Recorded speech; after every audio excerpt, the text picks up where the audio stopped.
चलिए स्टार्ट करते हैं ह्यूमन एनाटॉमी। ह्यूमन एनाटॉमी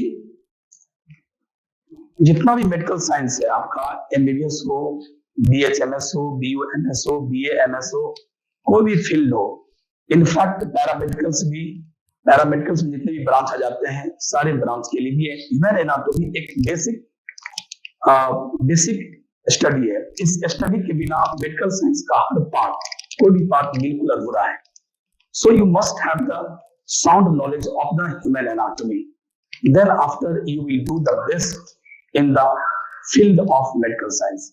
तो इसीलिए ह्यूमन एनाटॉमी को अच्छे से पढ़ना जरूरी है अगर कुछ अच्छा करना चाहते हो। कोई भी सब्जेक्ट ले लो, जैसे मान लो अगर बाद में चल के अगर आप ऑप्स गैनी में कुछ अच्छा करना चाहते हो, पेडिया में कुछ अच्छा करना चाहते हो, ऑर्थो जहां पर बोन्स वगैरह किसी का हड्डी टूट गया, उसको हड्डी को कैसे जोड़ना है, बोन्स को कैसे जोड़ना है, ऑपरेशन कैसे करना है, किस पार्ट को कैसे काटना है, क्या करना है, मसल्स में, स्किन में कहां से इंसिजन देना है, चीरा कहां से लगाना है, कैसे उसका स्टिच देना है, ईच एंड एवरी पार्ट कहीं भी ले लो, पूरा एनाटॉमी की आवश्यकता पड़ती है।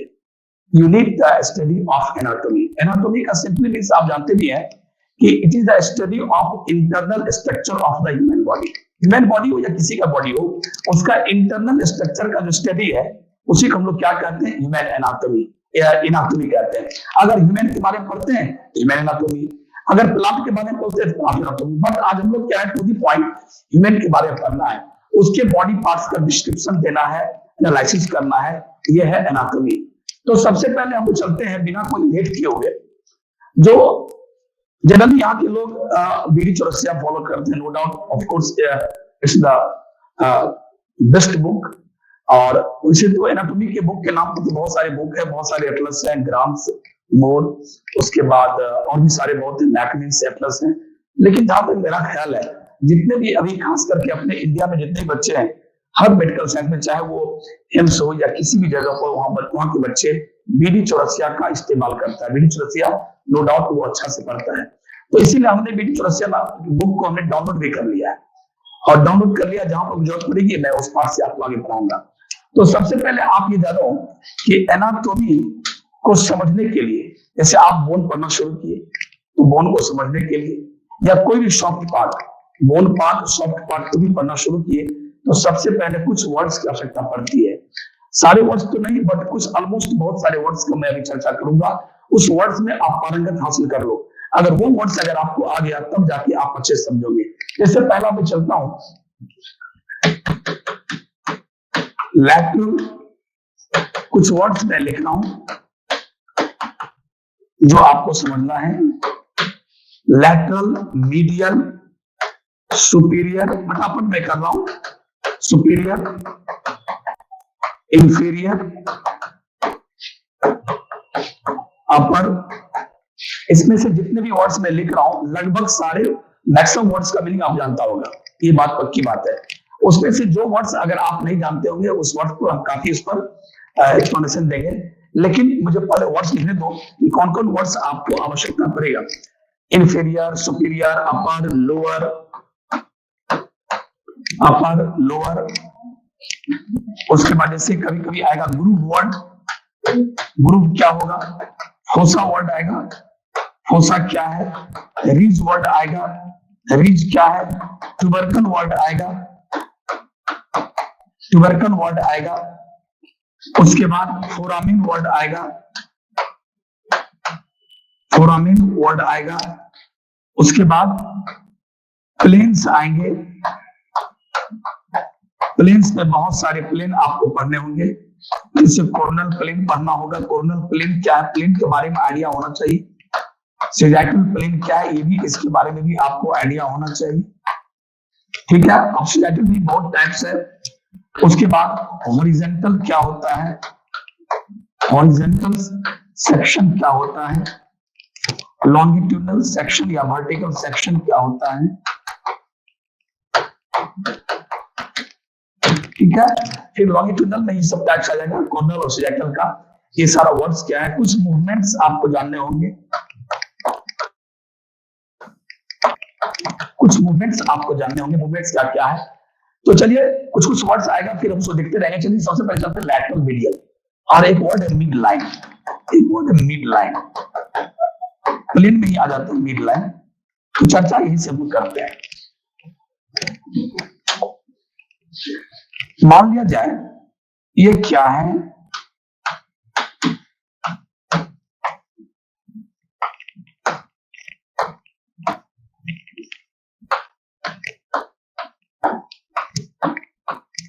जस्ट एज फॉर एग्जाम्पल मैंने ऐसा बनाया, वैसे फिगर अच्छा ही बना लेते हैं बट मैंने अभी जस्ट ऐसा बनाया है अभी आपको समझाने के लिए। देखिए मैंने इसमें क्या है कि ये जो यहां से जो एक लाइन गया है बॉडी के मिड लाइन, इसको हम क्या बोलते हैं, मिड लाइन। बॉडी के बीचों बीच जो एक लाइन गया, प्लेन गया, उसको क्या बोलते हैं, मिड लाइन। और इस मिड लाइन, अब यहां पर मैंने क्या किया, जैसे मान लो ये एब्डोमेन है, क्योंकि आप लोग को पता है कि ये क्या है, ये थोरेसिक रीजन है, this is the thoracic region, this is the abdominal. तो आपको रीजन जानना पड़ेगा, एब्डोमिनल रीजन, थोरेसिक रीजन। तो अगर हम एब्डोमिनल रीजन की बात करें, यहां पर 2 मोल्स आर प्रेजेंट, 2 मोल्स, जिसे आप तिल बोलते हो कि गाल पे तिल हो गया, मोल। मान लो कि यहां पर 2 मोल है, इस मोल का नाम आपने रखा ए, इस मोल का नाम रखा आपने बी। अब आप ए को क्या बोलोगे, ए और बी को कंपैरिजन कर रहे हो, ए और बी को अगर हम कंपैरिजन करेंगे तो एनाटॉमिकल लैंग्वेज में, मेडिकल लैंग्वेज में इसे हम ऐसे बोलेंगे। तो ए जो है मीडियली है बी के रिस्पेक्ट में, ए क्या है, मोर मीडियल है, और बी क्या है, लैटरल है। ए और बी की अगर हम बात करें तो मैं बोलूंगा कि अगर ये मोल काफी बड़ा है तो मैं बोलूंगा कि जो मोल काफी बड़ा है, जो तिल काफी बड़ा है, वो मोल किधर है, वो मीडियली है, यानी बॉडी के मिड लाइन के काफी करीब हो। Those parts which are very near to the mid line of the body are called medial, वो मीडियल कहलाएगा। और जो थोड़ा दूर हो उससे वो क्या कहलाएगा, लैटरल। ये कंपैरिजन का चीज है। मान लो अभी आपने क्या कहा, ए और बी में आपने क्या कहा कि सर ए क्या है, वो मीडियल है, इसका पोजीशन क्या है, मीडियल, और बी क्या, लैटरल। अब आपके सामने हम एक और रख देते हैं सी, एक और स्ट्रक्चर, एक और मोल हो गया, एक और तिल हो गया। मान लो इसके पेट पर 3 तिल है, 3 मोल्स है, ए बी और सी। जरा कौन देखिए, अब यहां पर सी की चर्चा होगी, तो बी और सी, जब ए और बी की चर्चा की, जब ए और बी को कंपैरिजन किए, तो आपने कहा कि सर ए क्या है, मीडियल, और बी क्या है, लैटरल। अब बी और सी के बीच में कंपैरिजन कीजिए, कंपैरिजन का चीज है। बी और सी के बीच में जब हम कंपैरिजन करेंगे तो हम बोलेंगे कि बी क्या है, अब बी बन गया मीडियल और सी क्या बन गया, लैटरल।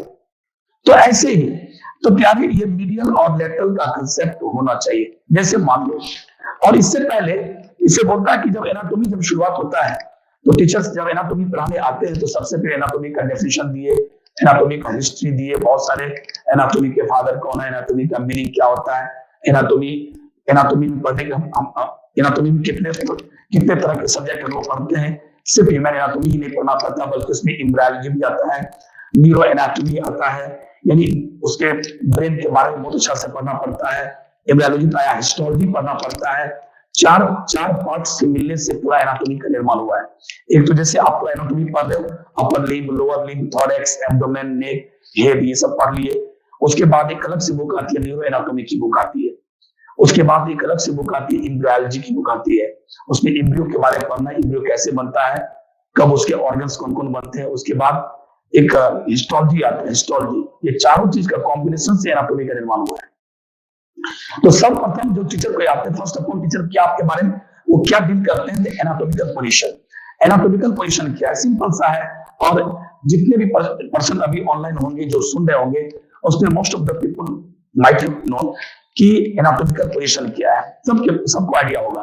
अगर आपको आइडिया नहीं है एनाटॉमिकल पोजीशन में, तो मैं आपको बता दूं कि एनाटॉमिकल पोजीशन में कैसे खड़ा रहना है। तो अभी आप तो मुझे पूरा नहीं देख पा रहे हो, एनाटॉमिकल पोजीशन में रहना कैसे है कि सबसे पहले आपको स्टैंडिंग पोजीशन रहना, स्टैंडिंग पोजीशन में।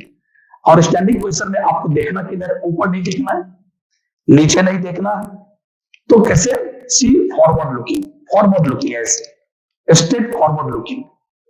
चेहरे पर कोई तरह का स्माइल नहीं होना चाहिए। अगर आप ऐसे स्माइल किए, this is not the normal position.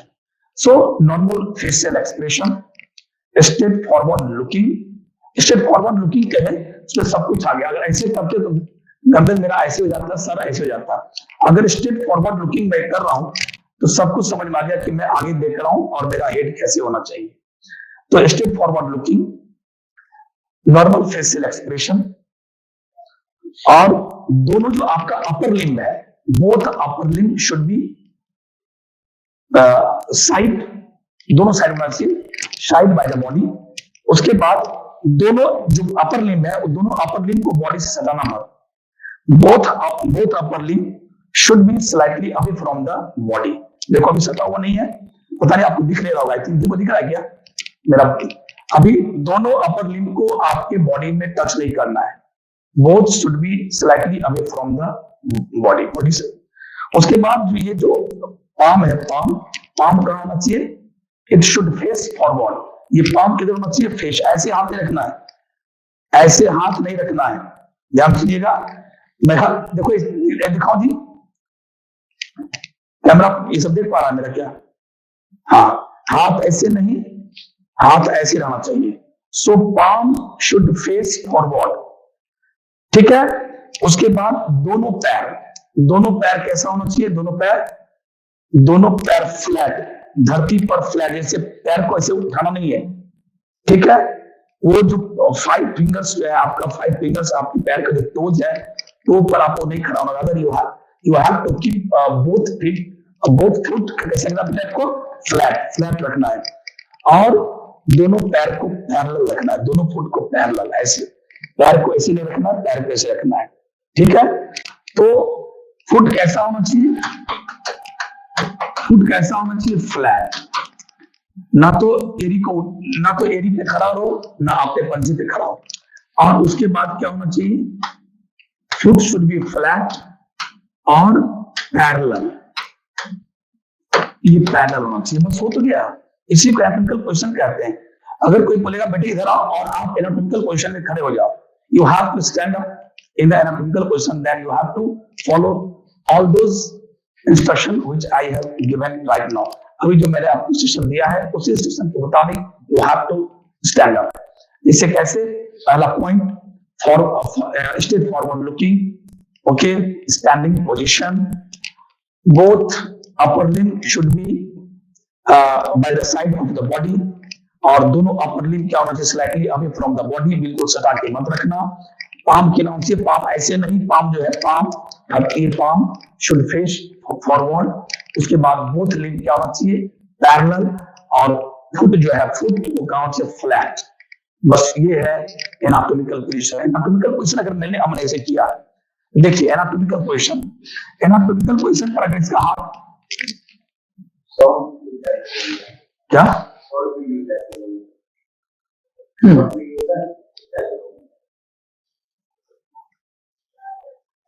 रुक रहा है, वीडियो रुक रहा है क्या? ओके, तो एनाटॉमिकल पोजीशन आप समझ गए। एनाटॉमिकल पोजीशन के बाद कुछ वर्ड्स भी समझ गए, मीडियल और लैटरल, मिड लाइन समझ गए। अब चलते हैं और प्लेन के बारे में डिस्कशन करना चाहते हैं कि अगर आप मिड लाइन से पैरेलली अगर आप ऐसे ऐसे काट रहे हो, ध्यान रखिएगा, चाकू कैसे चल रहा है? ऐसे ऐसे, आरी जो 100 होता है, अगर आरी से मुझे आप ऐसे बीचों बीच में चीर रहे हो, ये क्या हुआ? Mid sagittal plane. Mid line भी बोल सकते हो, मिड प्लेन भी बोल सकते हो, और मिड सेजाइटल प्लेन भी बोल सकते हो। लेकिन अगर ये आरी, ये चाकू अगर ऐसे से चल रहा है, इसके पैरेलल ऐसे से काट रहे हो, तो भी दो पार्ट में कटा, लेकिन ये क्या हुआ? ये हुआ सेजाइटल, इसमें सिर्फ बोलेंगे सेजाइटल प्लेन, ये बोलेंगे सेजाइटल प्लेन। लेकिन अगर ऐसे आप चला रहे हो आरी और मुझे 2 भाग में चीर रहे हो, इसको बोलते हैं मिड सेजाइटल प्लेन। किसी भी प्लेन से काटोगे तो बॉडी 2 भाग में कटेगा, 2 भाग में, लेकिन 2 इक्वल भाग में कब कटेगा? जैसे मान लो हमको आपने यहां से चीर दिया, तो हम 2 भाग में चिरा गए, 2 भाग में कट गए, 2 भाग में बट गए। लेकिन आप देखिए एक हाफ जो ऐसे आपने चीरा, यहां से लेकर यहां तक में, देखिए बिल्कुल इक्वल 2 हाफ में नहीं बटा। ये जो मेरा सर है, ये जो मेरा हेड है, नहीं गया, ठीक है। और इस तरीके से आप देखेंगे तो बहुत सारे बॉडी का पार्ट्स इस पार्ट में नहीं गया, बहुत सारा बॉडी का पार्ट इस पार्ट में गया, तो इक्वल हाफ में नहीं बटा। इसको बोलते हैं, सिर्फ बोलेंगे सेजाइटल प्लेन, इसको बोलेंगे मिड सेजाइटल प्लेन। अगर आप आरी ऐसे चलाते हैं, मुझे आप ऐसे चीरते हैं, तो मुझे आपने 2 भाग में चीर दिया, एक आधा आगे आधा पीछे। तो इस प्रकार के प्लेन को क्या बोलेंगे? Coronal plane. इसको क्या बोलेंगे? कोरोनल प्लेन, जो आपके किताब में दिया भी होगा, कोरोनल प्लेन, सिजाइटल प्लेन। उसके बाद अगर आप मुझे ऐसे काटते हो, अब अगर मुझे आप ऐसे काटते हो, मान लो ये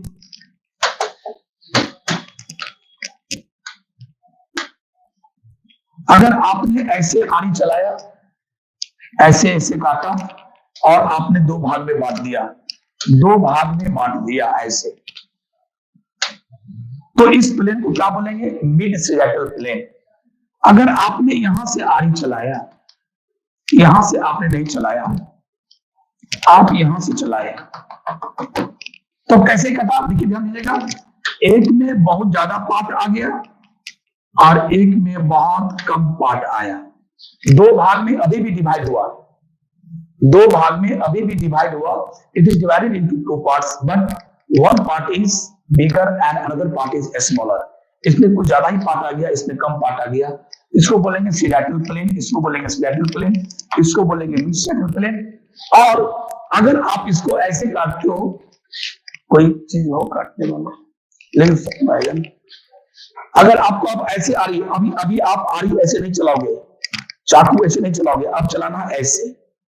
तो ऐसे मैं चल रहा हूं तो आधा आधा वाला पार्ट आगे चला गया, आधा वाला पार्ट नहीं चला गया। इसको बोलेंगे कोरोनल प्लेन, इसको बोलेंगे कोरोनल।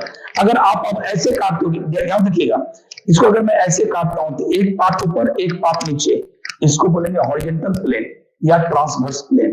ठीक है, इस प्रकार से आपने प्लेन देखा, coronal plane, sagittal plane, mid sagittal plane, transverse plane.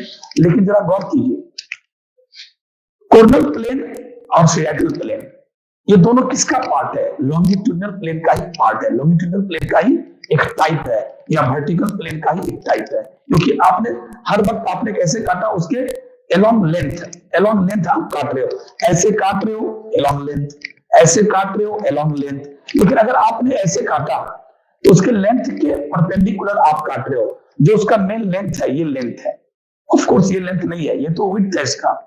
तो लेंथ के अगर परपेंडिकुलर अगर आप सेक्शन कर रहे हो, काट रहे हो, तो ये क्या होगा? ट्रांसवर्स सेक्शन होगा।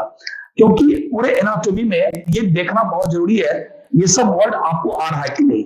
क्योंकि जितना भी फिगर एनाटॉमी में देगा, जैसे मान लो अगर किसी ने यहां से काटा, यहां से ऐसे से काटा, और जो सीन आया, कैमरा से आपने सीन लिया, तो उस पर दिखाएगा कि सुपीरियर व्यू कहां से आप देख रहे हैं। आपने ऐसे कट कर दिया, हॉरिजॉन्टली आपने काट दिया, एक पार्ट को काट के फेंक दिया, एक पार्ट जो बचा हुआ है उसको आप हॉरिजॉन्टली ऊपर से देख रहे हो, तो कैसा व्यू आएगा, क्या क्या चीज दिखाई पड़ेगा। तो सारा व्यू का कमाल है एनाटॉमी, पूरा इमेजिनेशन का कमाल है, पूरा इमेजिन करना पड़ेगा एक एक चीज का, तब जाकर के एनाटॉमी में मजा आएगा। एनाटॉमी में बहुत कुछ चीज किताबों से आपको मतलब समझ नहीं आ पाएगा, इमेजिन करना है। अच्छा एब्डोमेन, अच्छा थोरेक्स में मैं चल रहा हूँ, थोरेक्स में दो लंग्स कहा, एक लंग्स यहाँ, एक लंग्स यहाँ, दो लंग्स के बीच में कहा हार्ट है, हार्ट के पीछे क्या है, हार्ट के लैटरल क्या है, हार्ट के मीडियल क्या है, हार्ट के आगे क्या है, हार्ट के सुपीरियर क्या है, हार्ट के नीचे क्या है, सारे वर्ड्स को जानना पड़ेगा, तब जाकर के आप समझ मजा आएगा। सुपीरियर मतलब ऊपर, अगर मान लो ये स्ट्रक्चर है, इसके ऊपर कुछ है तो सुपीरियर, इसके नीचे है तो इंफीरियर, वही हुआ अपर, यही हुआ लोअर। ग्रुप मैंने क्या हुआ? ग्रुप मैंने गड्ढा, ग्रुप मैंने गड्ढा। जैसे अगर मैं बताऊं, अगर एज फॉर एग्जाम्पल मान लो ये ब्रेन है, ये तो क्या, ये तो इसमें ब्रेन रहा था, ये तो स्कल है, स्कल को, स्कल का जो ऊपर का पार्ट है हमने उसे काट दिया, और इसके अंदर क्या था? ब्रेन रहा करता था, अब तो कुछ है ही नहीं इसमें। तो अगर इसको आप गौर से देखोगे ना, इसको अगर आप गौर से देखोगे तो इसमें देखिए ये फोसा नजर आ रहा है, गड्ढा। गौर से देखना, एक गड्ढा यहां नजर आया, एक गड्ढा यहां नजर आया, क्या पता जी? अरे अच्छा विजिबिलिटी है। उसके बाद एक यहां पर है, एक यहां पर है। आप देखिए इस पे कितने गड्ढे नजर आए। बड़े बड़े गड्ढे की बात करूं, बड़ा बड़ा फोसा की बात करूं, फोसा माने गड्ढा, ग्रूव माने गड्ढा, फोसा माने गड्ढा, ग्रूव माने गड्ढा। फोसा हुआ बड़ा, ग्रूव हुआ छोटा वाला गड्ढा। तो यहां देखिए 1 2 3 4, ये हुआ पोस्टीरियर फोसा, ये हुआ मिडिल फोसा, ये हुआ एंटीरियर फोसा। जब आप लोग स्कल पढ़ोगे, जब मैं स्कल पढ़ाऊंगा या जब आप पढ़ोगे, आप अपने कॉलेज पढ़ोगे, तो उस वक्त आपके टीचर ये समझाएंगे कि किस फोसा में क्या क्या रहता है ना। तो ये फोसा, उसके बाद देखिए फोरामेन, यहाँ पर वर्ड था फोरामेन। फोरामेन में क्या था? छिद्र।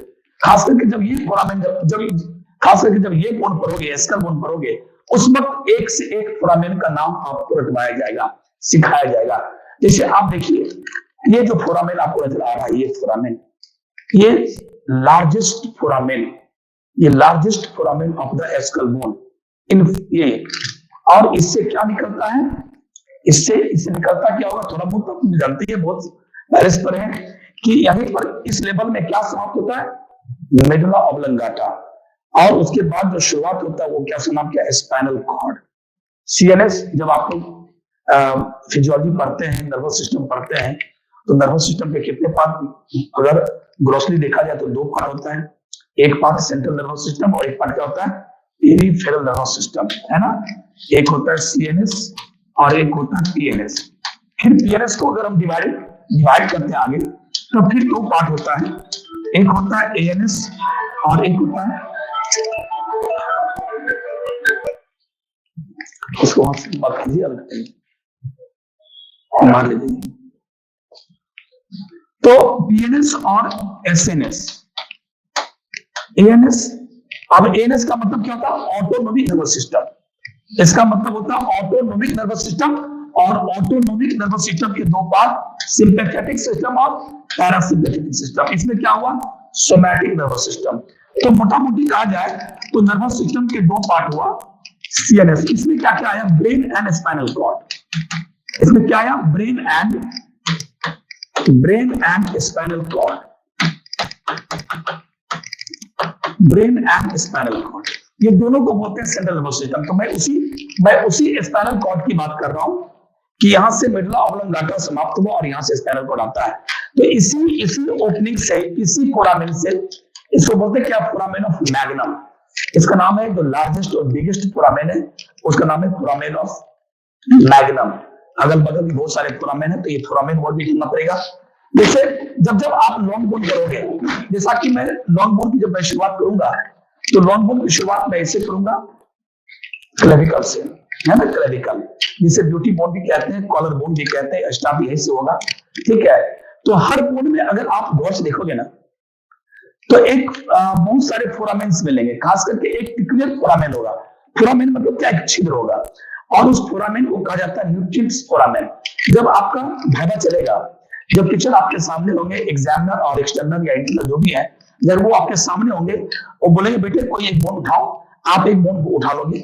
उसके बाद बोलेगा, जैसे मान लो अगर आपने उठाया ये tibia, this is the tibia, this is the bone of leg, और जब आपने टिबिया उठाया तो कहेगा बताइए टिबिया में न्यूट्रिएंट्स फोरामेन कहाँ है, न्यूट्रिएंट्स फोरामेन। अच्छा, फोरामेन मतलब छिद्र, और न्यूट्रिएंट्स मतलब ऐसा छिद्र, बोन्स का ऐसा ओपनिंग, जिस ओपनिंग से होकर, जिस छिद्र से होकर न्यूट्रिएंट आर्टरी जाता हो। न्यूट्रिएंट आर्टरी जा रहा है, आर्टरी का एक ब्रांच होगा, आर्टरी को होल एंड सोल बहुत अच्छे से हम पढ़ाएंगे, ठीक है। आर्टरी मतलब पूरे बॉडी का आर्टरी हम एक साथ पढ़ाएंगे, आर्टेरियल सिस्टम एक साथ। जैसे अभी आप अगर आप ब्रेन पढ़ रहे हो तो ब्रेन की आर्टरी पढ़ोगे, carotid artery, internal carotid artery, external carotid artery, ये पढ़ोगे। किसमें पढ़ोगे, axillary artery, brachial artery, radial artery, ulnar artery, सब अलग अलग करके पढ़ रहे हो। पैर में पढ़ोगे femoral artery, tibial artery, common femoral artery, बहुत अलग अलग आर्टरी पढ़ोगे। लेकिन मैं एक साथ पूरे बॉडी का आर्टरी पढ़ाऊंगा और मैं आपको रटवाऊंगा एक साथ। सिर्फ मुझे मलाल इस बात का है कि यू आर ऑनलाइन में कुछ बहुत सारे मजा नहीं आ पाते हैं। ऑफलाइन में जब आई टू आई जब कांटेक्ट होता है, तब बातों को हम जब रखते हैं, तब मजा आता है मुझे पढ़ाने में। एक से एक बात को मैं क्लास में, टफ से टफ चीज मैं क्लास में आपके माथे में डाल दूंगा। खैर चलो कोई बात नहीं, I will try my level best to make you understand each and every facts regarding the anatomy online. कोशिश मेरी होगी कि आप हर बात आप समझ जाओ बारीकी से, ठीक है। Just I was talking about the nutrients foramen, those foramen through which nutrients artery passes। जैसे इसमें मैं खोज रहा हूँ nutrients foramen, पता नहीं आप देख पाओगे या आपको विजिबिलिटी होगी कि नहीं। आप जरा मुझे सहायता करना। देखो तो एक फोरामेन देख रहा है, पता नहीं देखता हूँ अभी देखता हूँ। एक कलम कलम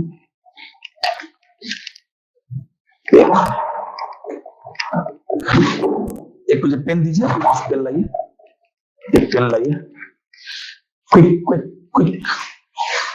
अच्छा हाँ छोटी छोटी देखे तो दिखाई पड़ रहा है।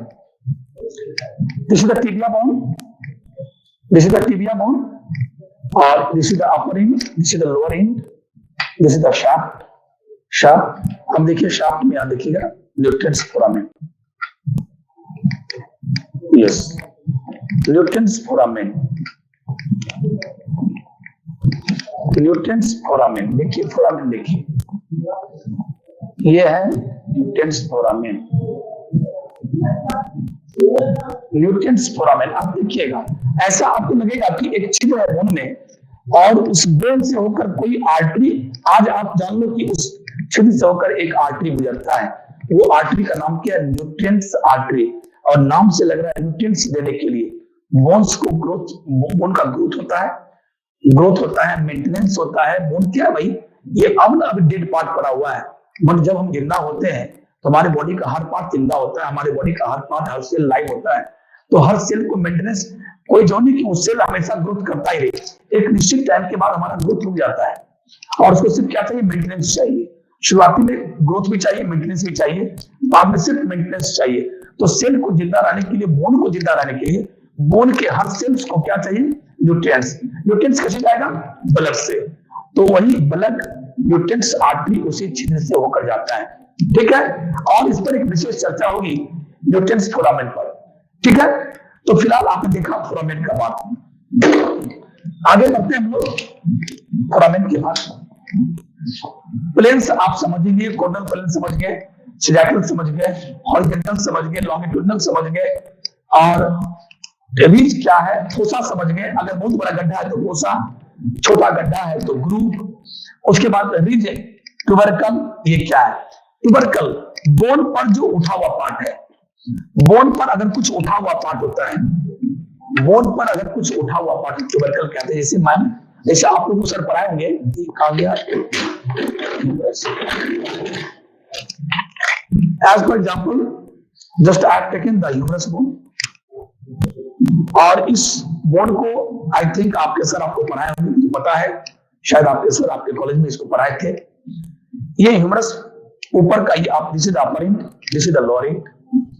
ये यहाँ पर आपको सर बताया होंगे। देखिए ये उठा हुआ पार्ट, क्या आपको नजर आया? ये उठा हुआ पार्ट, देखिए ये उठा हुआ पार्ट। उसके बाद ये भी क्या हुआ? Raised part. रेज्ड मतलब क्या? उठा हुआ पार्ट है।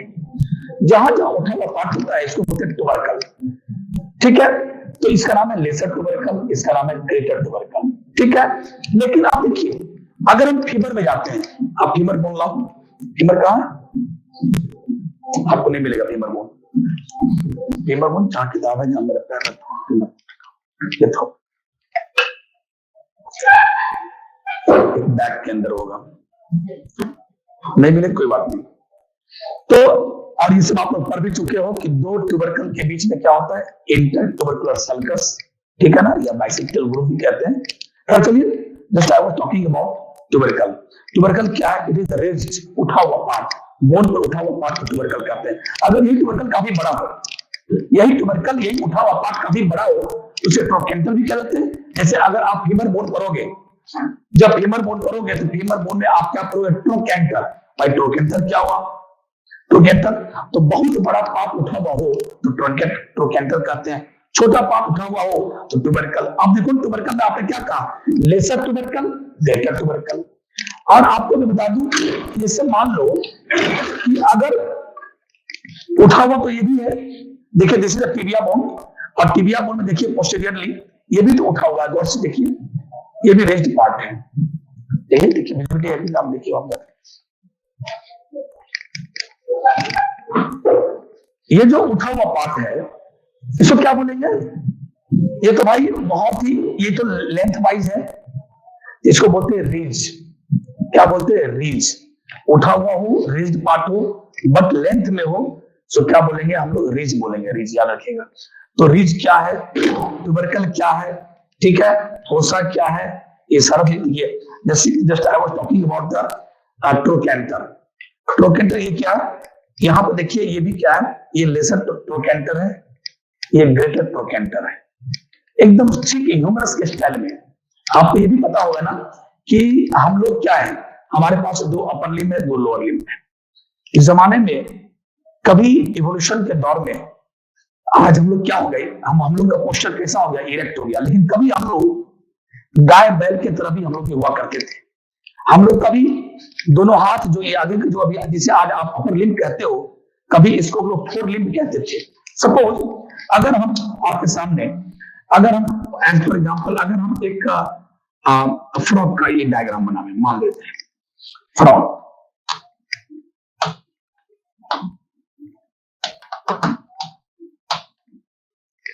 तो अभी आप ये फ्रॉग में आप क्या करते हो, फ्रॉग ऐसे बैठा हुआ, ये दोनों उससे क्या, दोनों अपर लिम्ब।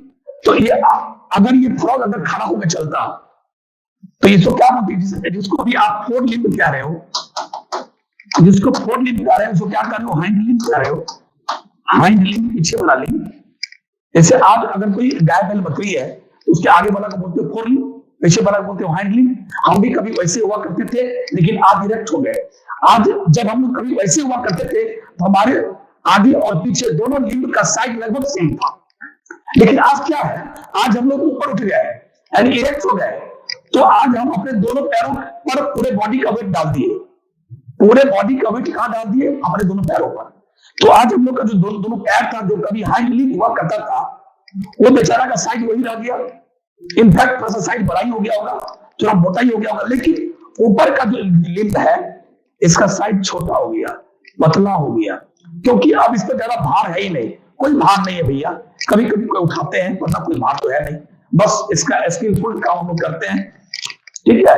मतलब लिखने में, बटन लगाने में, खाना खाने में, जो भी हम लोग स्किल वर्क है वो सारा काम करते हैं। तो ये आज हम लोग का पोजीशन अपराइट है, इसीलिए अभी भी आप देखोगे कि आखिर ये थाई का बोन है, थाई होमोलोगस किसका होमोलोगस है, इसका। इसको हम लोग क्या कहते हैं, आर्म। शोल्डर ज्वाइंट से लेकर एल्बो ज्वाइंट के बीच को क्या बोलते हैं, आर्म या ब्रैकियम, इसको बोलते हैं आर्म या ब्रैकियम। फिर एल्बो ज्वाइंट से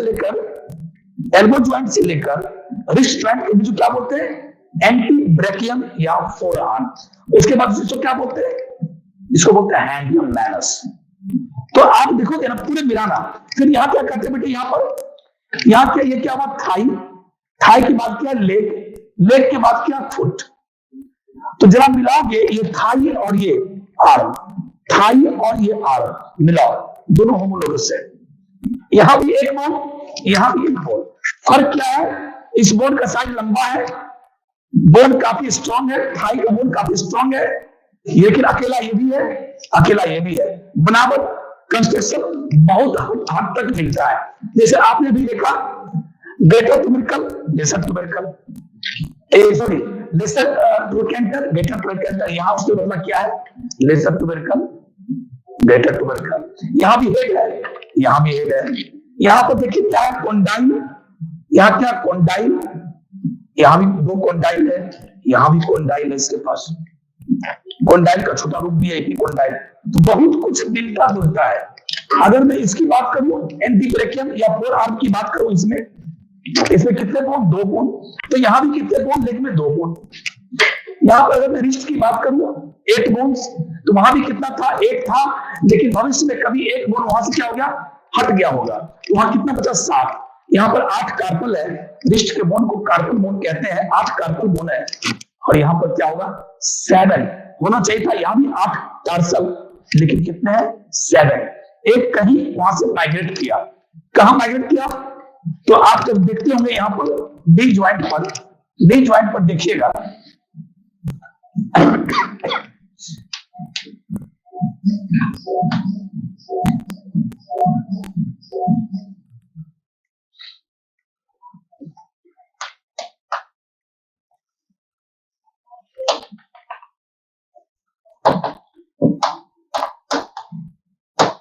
यहां पर क्या बनता है, एक बोलिए,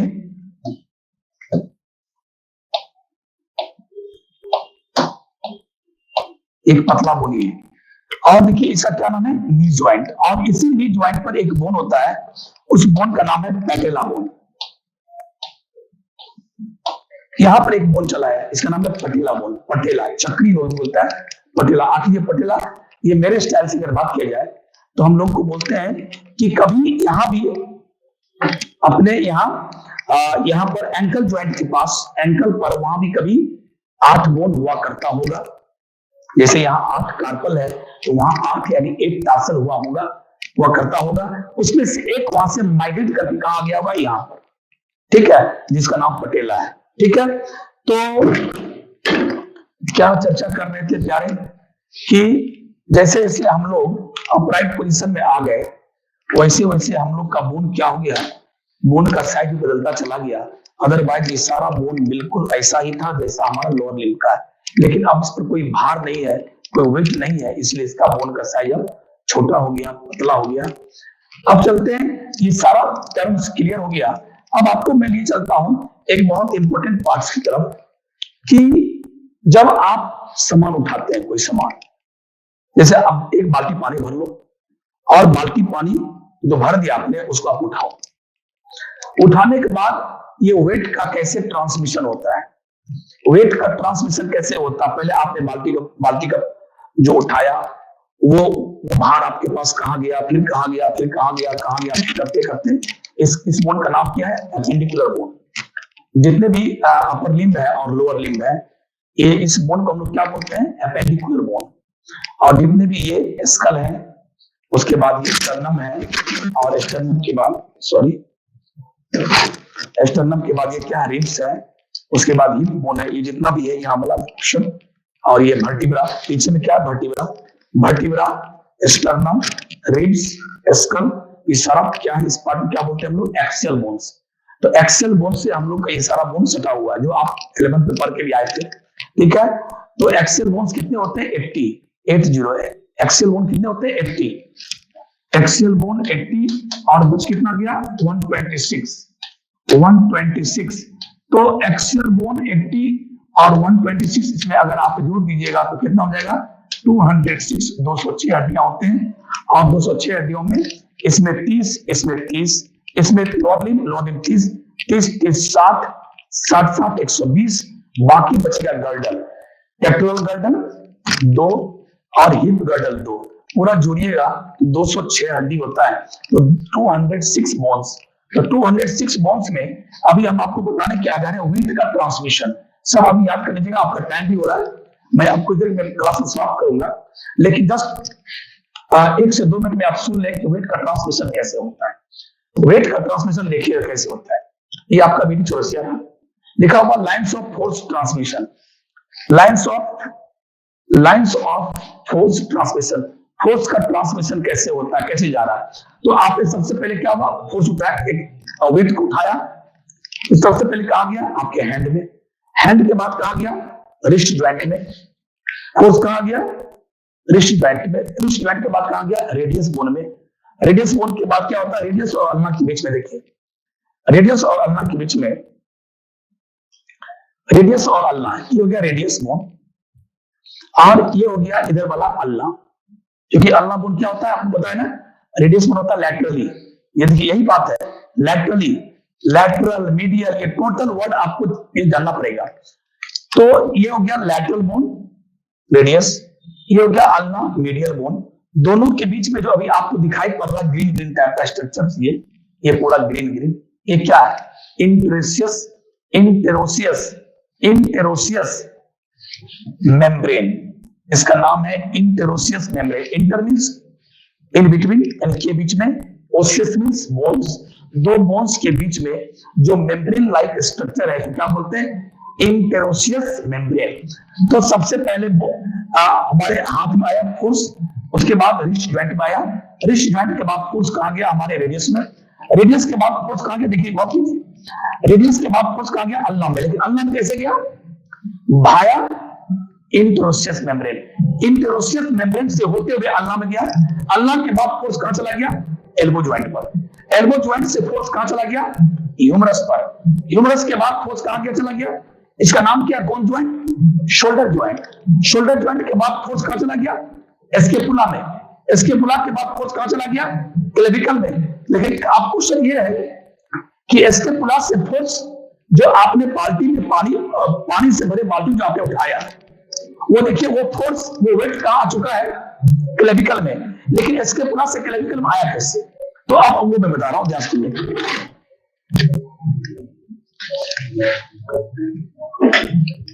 ये this is the scapula bone, scapula bone, okay, this is the humerus, this is the shoulder joint. और यहां पर क्या होता है, मान लो इस साइड तो, अब उतना साइड पे तो मेरे पास क्लेविकल बोन है नहीं, तो रॉन्ग साइड का ही हम ये करेंगे। यहां पर जो स्ट्रक्चर होता है, तो ये देखिए यहां करेंगे, इसका नाम है कोरिक्वाइड प्रोसेस। जब मैं पढ़ाऊंगा तो याद होगा आप लोगों को, जब पढ़ाऊंगा तो याद हो जाएगा। इसका नाम है कोरिक्वाइड प्रोसेस, इसका नाम है एक्रोबियन प्रोसेस। तो अगर मान लो कि ये क्या है? क्लेविकल। क्लेविकल, और यहां देखो ध्यान से, ये जो दिखाई पड़ रहा है कोरिक्वाइड, इस कोरिक्वाइड से क्लेविकल में, ये कोरिक्वाइड से क्लेविकल के बीच में यहां पर एक क्या जाता है? कोरिक्वाइड और क्लेविकल के बीच में एक लिगामेंट होता है, उसका नाम है कोरेको क्लेविकुलर लिगामेंट। नाम भी बोलना सीखिए। जब बोन का फिगर याद होगा, बोन का हर पार्ट याद होगा, तो सारा लिगामेंट का नाम अपने आप याद होगा, वरना रखते रह जाओगे, कुछ याद नहीं होगा। यार कितना लिगामेंट है, कितना कैप्सूल है, कुछ भी याद नहीं होगा। So you have to be very cautious. जब आप बोन पढ़ रहे होते हैं तो आपको एक एक पार्ट गौर से नाम याद करना पड़ेगा, बहुत बारीकी से। तो ये क्या है? कोरिक्वाइड प्रोसेस, ये क्या है? क्लेविकल। दोनों को जोड़ने वाला क्या है? एक लिगामेंट है। लिगामेंट का नाम क्या हुआ? Coracoclavicular, coracoclavicular ligament. तो ये फोर्स स्केपुला से क्लेविकल में कैसे गया? भाया coracoclavicular ligament. Now force कहां आ गया? क्लेविकल में। क्लेविकल का अब ज्वाइंट कहां बनेगा? आपको पता है ना कि अगर मान लो दिस इज द क्लेविकल, यहां पर मेन बोन है हमारे पास, स्टर्नम बोन है। स्टर्नम बोन से यहां ज्वाइंट बना, इसका नाम क्या होगा? स्टर्नम। ये बोन स्टर्नम है बेटे, स्टर्नम। हाँ यार, दिस इज स्टर्नम। स्टर्नम और क्लेविकल के बीच के ज्वाइंट को क्या कहते हैं? एक्सटर्नो क्लेविकुलर ज्वाइंट, एक्सटर्नो क्लेविकुलर ज्वाइंट।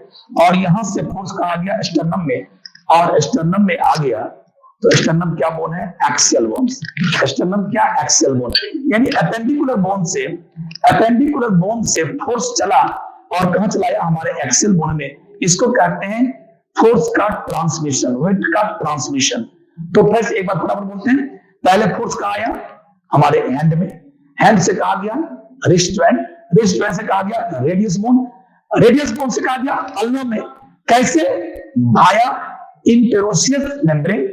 उसके बाद अल्ना से कहा गया एल्बो ज्वाइंट, एल्बो ज्वाइंट से कहा गया ह्यूमरस बोन, ह्यूमरस बोन से कहा गया शोल्डर ज्वाइंट, शोल्डर ज्वाइंट से कहा गया स्केपुला, स्केपुला से कहा गया क्लेविकल। लेकिन किससे होकर स्केपुला से क्लेविकल कैसे गया? भाया coracoclavicular, coracoclavicular ligament, है ना। और उसके बाद गया कहां? क्लेविकल में। और क्लेविकल से कहां गया? स्टर्नम में। लेकिन किस ज्वाइंट से होते हुए? तो clavicular, sterno clavicular joint, sterno clavicular joint से होते हुए स्टर्नम आ गया। और जब स्टर्नम में आ गया तो समझो वो कहां गया? एक्सियल बोन्स में आ गया। तो ऐसे होता है एपेंडिकुलर बोन से वेट का ट्रांसमिशन, वेट का फैलना, वेट का जाना, और हमारे एक्सियल बोन्स में आ गया तो उसके बाद पूरा बॉडी उसको वेट को थाम लेता है। तो इस तरीके से आपने देखा वेट का ट्रांसमिशन। मिली जुली बात हमने पढ़ाया, टू द पॉइंट एक जगह हम नहीं रहे। कभी कुछ इंपॉर्टेंट पॉइंट्स पढ़ा दिए, कभी प्लेन पढ़ा दिए, कभी लॉन्ग बोन्स पे चले गए, कभी स्कल में चले गए, कभी फोरामेन में चले गए। मिली जुली बातें हमने आपको पढ़ाया, ठीक है। तो इसके बाद हम लोग फिर आगे की बात करेंगे। आगे की बात करेंगे ये कि 1 बाय 1 करके एक एक बोन का नाम पढ़ाएंगे। और उसमें सबसे पहला बोन होगा क्लेविकल। क्लेविकल के सबसे पहले बोन का सारा पार्ट्स बताएंगे, उसके कितने बॉर्डर है, कितने पार्ट्स हैं, सबसे इंपॉर्टेंट पार्ट क्या होता है, जब बोन आपके हाथ में चला आता है तो आपके टीचर भाइवा के वक्त पूछते हैं कि बताइए ये बोन किस साइड का है, इसको बोलते हैं side determination. Side determination is the very important aspects of the osteology. Osteology यानी ऑस्टियोलॉजी क्या हुआ, मतलब बोन्स का स्टडी, बोन्स का स्टडी ऑस्टियोलॉजी। जैसा कि हम बोन्स अभी आज शुरू भी किए और अच्छे से और नेक्स्ट क्लास में शुरू करेंगे। तो ऑस्टियोलॉजी का एक मेन पार्ट होता है कि जब भी आप the moment you keep the bone in your hand, the teacher will ask one question, it's a very important question, what is the anatomical position? पहला कि anatomical position में you keep that bone in the anatomical position. After that he will ask about the side determination. Just you have to tell this bone is of which side, ये bone किस side का है। सबसे पहले क्या पूछेगा कि bone को आप anatomical position में पकड़िए, उसके बाद आप anatomical position क्या हुआ भाई, तो बस एनाटॉमिकल पोजीशन जो आपको मैंने जो सिखाया था ना, जैसे आप ये अगर मैं बोलूं ये कौन फिंगर है, ये अगर मैं इस फिंगर इस जैसा कि each and every person is knowing this is the thumb या पोलेक्स, इसको क्या बोलते हैं इंडेक्स फिंगर या सेकंड फिंगर, इसको फर्स्ट फिंगर, इसको सेकंड फिंगर, इसको थर्ड फिंगर या मिडिल फिंगर, इसको फोर्थ फिंगर या रिंग फिंगर, इसको फिफ्थ फिंगर, इसको फिफ्थ कहते हैं। You must remember this is the first finger, क्योंकि एनाटॉमिकल पोजीशन में और सुनिए, if we will compare the thumb and index, तो जल्दी बोलिए लैटरल कौन होगा। अगर हम थंब और इंडेक्स को अगर कंपैरिजन करते हैं तो थंब क्या होगा लैटरल, ये क्या होगा मीडियल। अगर हम इंडेक्स और मिडिल फिंगर को कंपैरिजन करेंगे तो कौन होगा मीडियल, क्योंकि हमारे बॉडी के मिड लाइन करीब ये है, हमारे बॉडी के मिड लाइन के करीब है ये, तो मीडियल ये लैटरल। अगर इस दोनों का हम करेंगे कंपैरिजन, ये हो जाएगा लेटरल, ये हो जाएगा मीडियल। तो इस तरीके से बोन का साइड डिटर्मिनेशन करना यानी एनाटॉमिकल पोजीशन का बहुत ही इंपॉर्टेंस है।